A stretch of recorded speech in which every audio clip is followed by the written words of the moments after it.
Hi అందరికీ నమస్కారం అండి. సో ఈరోజు టాపిక్ వచ్చి ఎన్పిఎస్ వాస్తవ్య స్కీమ్ యొక్క రిటర్న్స్ క్యాలిక్యులేటర్ గురించి మీకు చెప్పాలనుకున్నాను.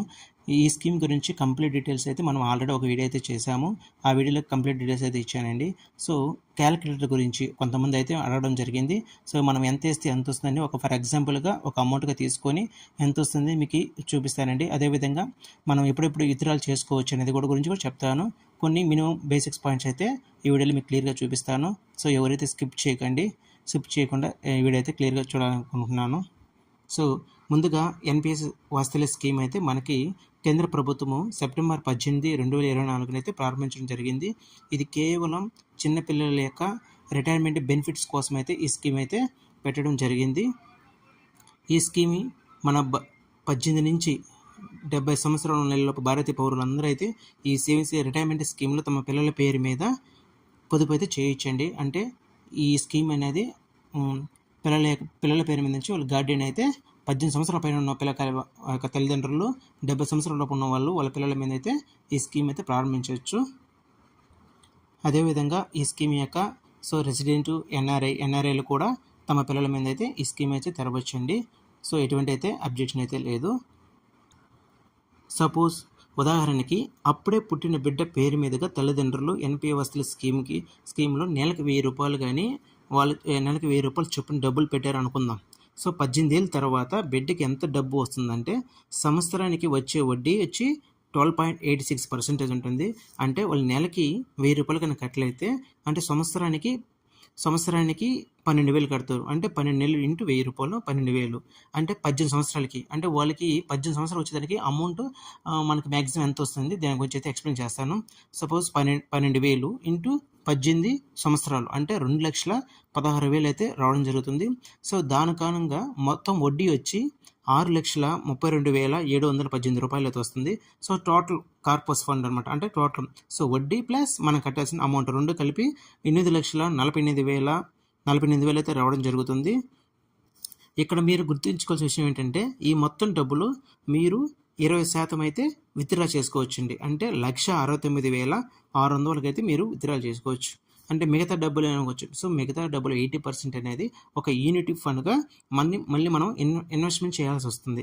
ఇన్వెస్ట్మెంట్ చేస్తేనే రేపు మనకి రిటైర్మెంట్ అయిపోయిన తర్వాత ఒక పెద్ద మొత్తంలో మనకైతే రిటర్న్ అయితే రావడం జరుగుతుంది. ఈ విధంగా అయితే మనకి విత్డ్రాల్ అయితే చేసుకోవచ్చండి. అదేవిధంగా ఈ ఎన్పిఎస్ స్కీమ్లో ఎప్పుడెప్పుడు విత్డ్రాల్ చేసుకోవచ్చు అనేది ఇప్పుడు చూద్దాము. సపోజు మనం ఎన్పిఎస్ స్కీము స్టార్ట్ చేసిన అప్పటి నుంచి 3 సంవత్సరాల తర్వాత మీరు కట్టిన డబ్బులో 25% రిటర్న్ అయితే తీసుకోవచ్చండి. ఈ విధంగా మీకు అంటే మీ పిల్లలకి 18 సంవత్సరాలు వచ్చే లోపల 3 సార్లు అయితే డబ్బులు తీసుకోవచ్చండి. అది కూడా స్టడీ పర్పస్ కోసం అదేవిధంగా వైద్య పర్పస్ కోసం అయితే తీసుకోవచ్చు. నెక్స్ట్ వచ్చి పిఎఫ్ఆర్డిఏ నిబంధనల ప్రకారం పిల్లలకి 75% కంటే ఎక్కువ అంగవైకల్యంగాని గురైనట్లయితే వాళ్ళు కూడా డబ్బులు తీసుకోవచ్చండి. 18 సంవత్సరాల తర్వాత ఈ యొక్క ఎన్పిఎస్ వాస్తవ్య స్కీమ్ కాస్త రెగ్యులర్ ఎన్పిఎస్ స్కీమ్ కింద కన్వర్ట్ అవుతుంది. అంటే 18 సంవత్సరాల దాకా మీరు మైనర్ పేరు మీద గార్డియన్ అయితే రన్ చేయడం జరుగుతుంది.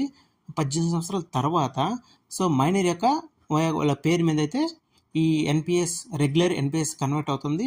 సో అదేవిధంగా 18 సంవత్సరాల తర్వాత మీరైతే కేవైసీ సబ్మిట్ చేయాల్సి వస్తుంది. అంటే మీ యొక్క డీటెయిల్స్ని మళ్ళీ ఒకసారి వెరిఫై చేయాల్సి వస్తుంది. అంటే సబ్మిట్ చేసుకోవాలి. అలా మీరు మీ యొక్క డాక్యుమెంట్స్ సబ్మిట్ చేసి అప్డేట్ చేసుకోవాల్సి వస్తుంది. సపోజ్ ఇదే స్కీమ్లో మనకి 11 కోట్ల వరకు అయితే రావడం జరుగుతుందండి. అది ఎలా అంటే మీరు కనుక సంవత్సరానికి 10,000 చొప్పున అంటే సంవత్సరానికి 10,000 చొప్పున కానీ మీ పిల్లల పేరు మీద ఎన్పిఎస్ వాస్తవ్య స్కీమ్లో కానీ ఇన్వెస్ట్ చేసుకున్నారంటే 12.86% ప్రకారం 60 ఏళ్ళు వచ్చిన తర్వాత ఏకంగా 11.05 కోట్లు అయితే రావడం జరుగుతుందండి. ఇక్కడ మీరు గుర్తుంచుకోవాల్సిన విషయం ఏంటంటే మీరు ఎంచుకున్న యూనిట్ ప్లాన్ని బట్టి ఈ ఈక్విటీలో గవర్నమెంట్ యొక్క సెక్యూరిటీలో మీ డబ్బులు ఇన్వెస్ట్ చేస్తారు. వాటి పర్ఫార్మెన్స్ని బట్టి మీకు వచ్చే రిటర్న్లు ఆధారపడి ఉంటాయి. సో ఈ క్యాలిక్యులేషన్ అనేది మీకు అర్థమైంది అనుకుంటున్నాను. సో సింపుల్గా అయితే మీకు ఎంత వేస్తే ఎంత వస్తుందని చెప్పానండి. సో ఈ యొక్క స్కీమ్ వచ్చి మనం ఆన్లైన్‌లో ఓపెన్ చేయొచ్చు. అదేవిధంగా బ్యాంకులైనా ఓపెన్ చేయొచ్చు. నెక్స్ట్ పోస్ట్ ఆఫీస్‌లో అయినా సరే ఓపెన్ చేసుకోవచ్చండి. ఈ విధంగా ఓపెన్ చేసుకొని రన్ చేసుకోవచ్చు. సో, బ్యాంకుల్లో, పోస్ట్ ఆఫీస్‌లో ఇంకా ఆ గైడ్‌లైన్స్ ఇచ్చారో లేదో అనేది మనం తొందరలోనే చూస్తాం. ఎందుకంటే ఇది సెప్టెంబర్ 18 అంటే నిన్న కాక మొన్నే దీని యొక్క ఇది లాంచ్ చేయడం జరిగింది. సో, ఆన్లైన్‌లో అయితే ఓపెన్‌లో ఉందండి. పోస్ట్ ఆఫీస్, బ్యాంకులో కూడా ఉందో లేదో మనకైతే తొందరలోనే అప్డేట్ వస్తాయి. వచ్చిన తర్వాతే మనమైతే ఓపెన్ చేసుకోవచ్చండి.